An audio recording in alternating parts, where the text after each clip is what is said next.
Salut à tous, encore une vidéo très particulière aujourd'hui puisqu'il s'agit d'une vidéo réaction à un top 20 publié par Shueisha au Japon. Et en fait cette vidéo fait tout simplement référence à mon top 5 de mes mangaka favoris qui était sorti il y a près de 5 mois.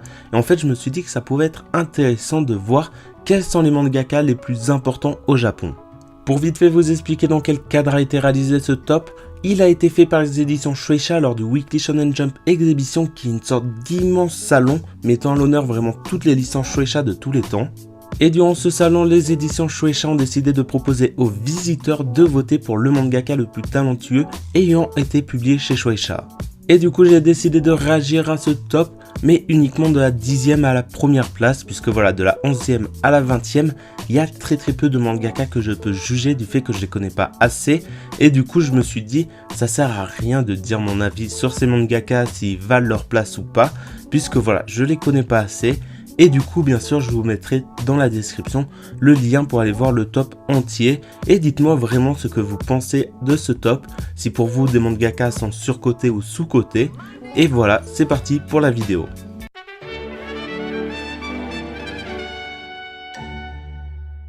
On commence donc avec en 10e position Saaki Shun, la mangaka de Food War. Et là je suis obligé d'admettre que c'est une énorme surprise, même si je suis partagé en mon avis personnel et un avis un peu plus général sur ce que j'ai entendu parler de Food War. Et du coup je préfère commencer par mon avis personnel puisque je suis extrêmement surpris de trouver ce mangaka dans ce top, puisque voilà, l'unique manga qui dessine est le manga Food War, un manga de gastronomie et de cuisine, et à vrai dire je pensais pas que ce type de manga pouvait réunir assez de personnes pour faire de son mangaka dessinateur l'un des mangakas préférés chez Shueisha. Après je suis obligé de donner un avis un peu plus global sur le manga. J'ai entendu que du bien de Food War et il s'agit d'un énorme succès que ce soit au Japon comme en France. Et à vrai dire du coup ça ne m'étonne pas qu'on le trouve dans le top 10, puisque voilà, c'est un mangaka quand même récent, puisque le manga compte actuellement 25 tomes au Japon. Et du coup ça m'étonne pas que c'est un mangaka qui est dans l'esprit des gens et que les gens l'adorent. Et du coup je pense que cette 10e place est très méritée par Saaki Shun.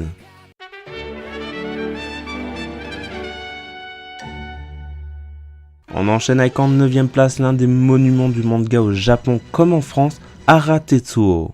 Pour ceux qui ne connaîtraient pas, il s'agit du mangaka de Hokuto no Ken, Ken le survivant pour les Français. Et vraiment c'est un mangaka de légende. C'est l'un des mangakas on va dire les plus influents qui a permis au manga de s'importer en France.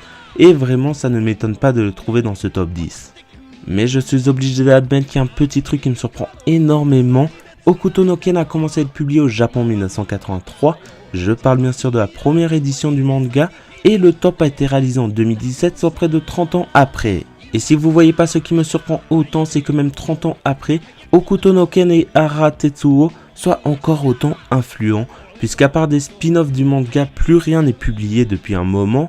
Mais voilà, Hara Tetsuo est encore assez influent pour être 9e du top 10 des mangakas les plus talentueux publiés chez Shueisha. Et rien que pour ça, vraiment chapeau à lui.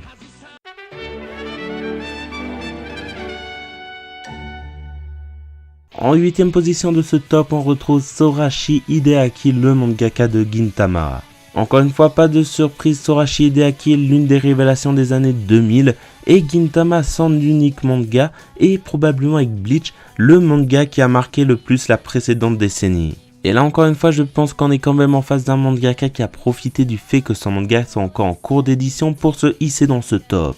Mais je suis persuadé que Sorachi Hideaki fait partie des futurs grands noms du manga. Mais en plus je suis obligé d'admettre qu'il s'agit du premier mangaka de ce top 10 à être dessinateur et scénariste de son manga, et rien que pour ça il mérite cette 8e place.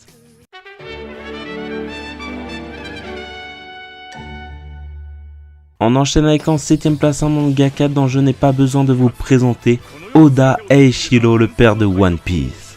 Bon, je crois que sur ce coup-là je vais être obligé de râler puisque pour moi Eiichiro Oda mérite une place supérieure à la 7e. Pour moi, il mérite clairement une place dans le top 5 des mangakas les plus talentueux publiés chez Shueisha, puisque voilà, c'est quand même le père de One Piece, le manga le plus vendu de tous les temps, l'un des mangas les plus influents dans tout le monde, et probablement l'un des plus grands mangas de tous les temps, voire le plus grand, même si pour moi Dragon Ball reste devant. Et personnellement, je ne comprends vraiment pas cette 7e place pour Oda, pourtant One Piece est encore en cours d'édition, donc le manga est dans l'esprit des gens. mais je sais pas, peut-être qu'au bout de 80 tomes les gens se sont lassés de l'univers et de l'histoire. Pourtant moi j'adore l'univers, j'adore l'histoire, j'adore les dessins, je comprends vraiment pas cette 7ème place, mais bon il y a quand même du très lourd devant, donc je pense qu'Oda en 7ème position, ça peut être valable, même si moi je l'aurais mis dans le top 5.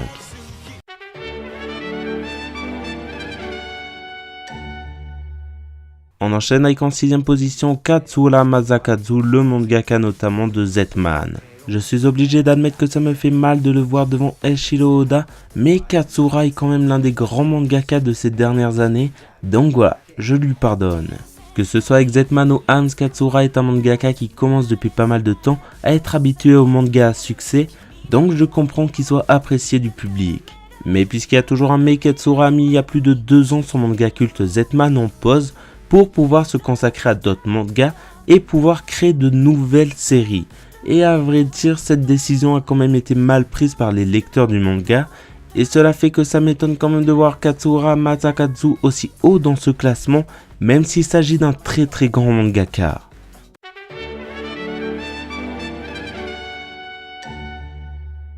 On rentre dans le top 5 avec du très lourd, Araki Hirohiko, le mangaka de JoJo's Bizarre Adventure. Et sur ce coup-là, je vais admettre que je n'ai quasiment rien à vous dire. JoJo's Bizarre Adventure est l'un des monuments du manga au Japon comme en France. Et vraiment voilà, rien à vous dire de plus. Ce n'est pas une surprise de retrouver Araki dans ce top et aussi haut dans ce top. Puisque voilà, il ouvre la porte du top 5 et vraiment ce n'est pas une surprise. JoJo's Bizarre Adventure et voilà. L'une des licences importantes du manga au Japon, il en est dessinateur et scénariste, il est connu vraiment par énormément de gens, c'est une série qui est appréciée de beaucoup de monde. Je trouve qu'on n'a vraiment pas l'impression qu'il s'agisse d'une série populaire, mais JoJo's Bizarre Adventure est apprécié de beaucoup de gens, que ce soit l'anime comme le manga, et voilà ça permet à Araki Hirohiko d'ouvrir les portes du top 5, et vraiment c'est mérité.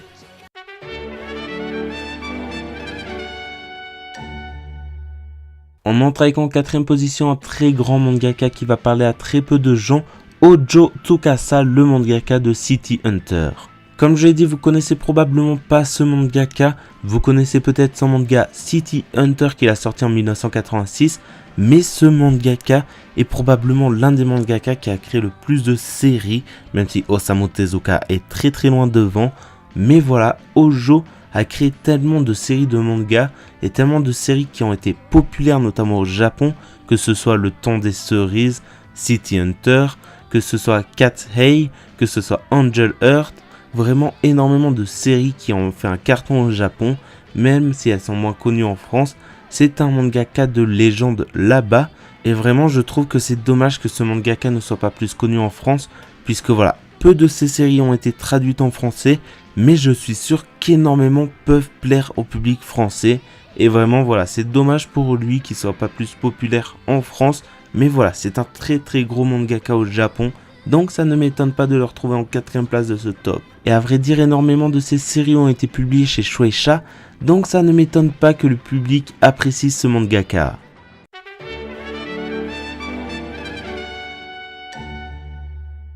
On rentre dans le top 3 avec pour moi ce que j'appelle un monsieur manga, Takehiko Inoue, le mangaka de Slam Dunk. Et là sur ce coup là je sais vraiment pas par quoi commencer, que ce soit vous parlez de Slam Dunk, de Vagabond, de Real, ou vous parlez des scénarios que réalise Takehiko Inoue, ou des dessins qu'il fait. Il y a tellement de choses à dire, je sais pas par quoi commencer. À vrai dire, je pense qu'il y a quand même une chose que l'on peut dire sur lui. C'est le type de dessin qui est juste magnifique et tellement original que je pense que ça plaît à énormément de gens. Même si voilà, depuis Slam Dunk il s'est énormément amélioré, que ce soit dans Vagabond ou dans Real, les dessins sont très particuliers et je pense que c'est ça qui plaît énormément aux lecteurs, puisque voilà, c'est un mangaka qui a su progresser, qui a su s'améliorer et carrément créer, on va dire, son style de dessin. Et vraiment, je suis vraiment content de le voir en 3ème position de ce top. Bon, sans être démago, il y a quand même quelque chose qui me surprend. C'est que ça va bientôt faire 2 ans qu'on n'a plus la moindre nouvelle de lui. On ne sait pas ce qui est devenu, ce qu'il fait actuellement. Et il a arrêté son manga Real et Vagabond qui sont encore en cours de publication. Mais voilà, on n'a plus de nouvelles. Donc je pense que ça lui aurait un peu plus coûté, on va dire, une place haute dans ce classement. Mais bon, j'ai l'impression que les Japonais ne sont pas trop rancuniers par rapport à ça. Et du coup, ce que je peux dire, c'est que je pense que Takehiko Inoue mérite vraiment cette 3e place. Puisque voilà, c'est un mangaka énorme, un mangaka qui a su, voilà, encore une fois, progresser, qui a su s'adapter à tout le monde, que ce soit avec des mangas vraiment d'action et un peu historiques comme Vagabond, et des mangas de sport. Ça touche vraiment tout le monde et je pense que c'est aussi ça qui plaît aux gens, et notamment le fait que Slam Dunk est probablement le manga de sport avec Capitaine Tsubasa le plus lu dans le monde.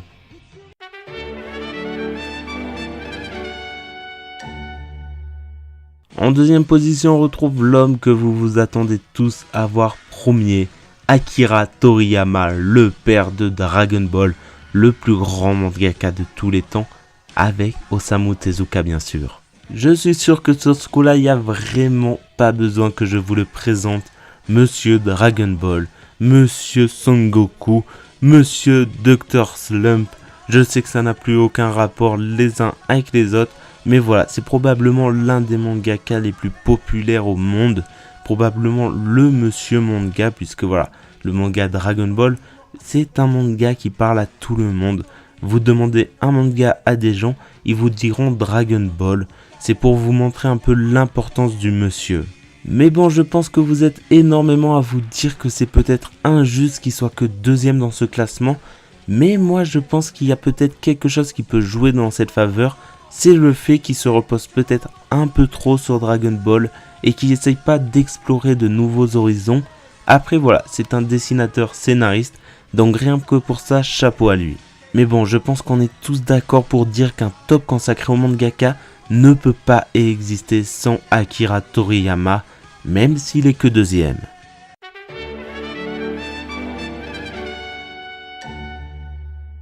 Et en première place, on retrouve un mangaka qui doit 3 de ses plus grandes séries à une collaboration avec un mangaka anonyme. Il est décrit par certains comme un dessinateur étant capable de donner vie à ses dessins.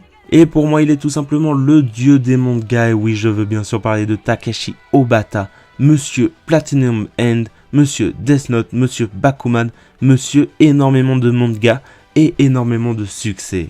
Sur ce coup-là, je suis tellement d'accord avec les Japonais. Les dessins de Takeshi Obata sont tellement beaux, tellement purs, tellement propres, tellement parfaits qu'il est capable rien qu'à lui de faire le succès d'un manga. L'histoire passe au second plan, on est admiratif devant les dessins et je pense que c'est pour ça qu'il est tellement apprécié. Après, je suis d'accord que ça peine ma vue qu'il soit considéré comme le mangaka le plus talentueux chez Shueisha du fait qu'il se contente de dessiner des mangas. Mais pour moi, je considère que les dessins ont une importance tellement incroyable dans les mangas que voilà, ça peut être quelque chose qui rattrape une histoire, on va dire, un peu médiocre, puisque voilà, vous allez moins faire attention aux détails de l'intrigue et vous allez plus faire attention aux dessins. Et en plus, ça nous permet d'imaginer les personnages. Donc je pense que pour moi, Takeshi Obata mérite clairement cette place du manga le plus talentueux chez Shueisha. C'est la fin de cette vidéo, j'espère qu'elle vous a plu.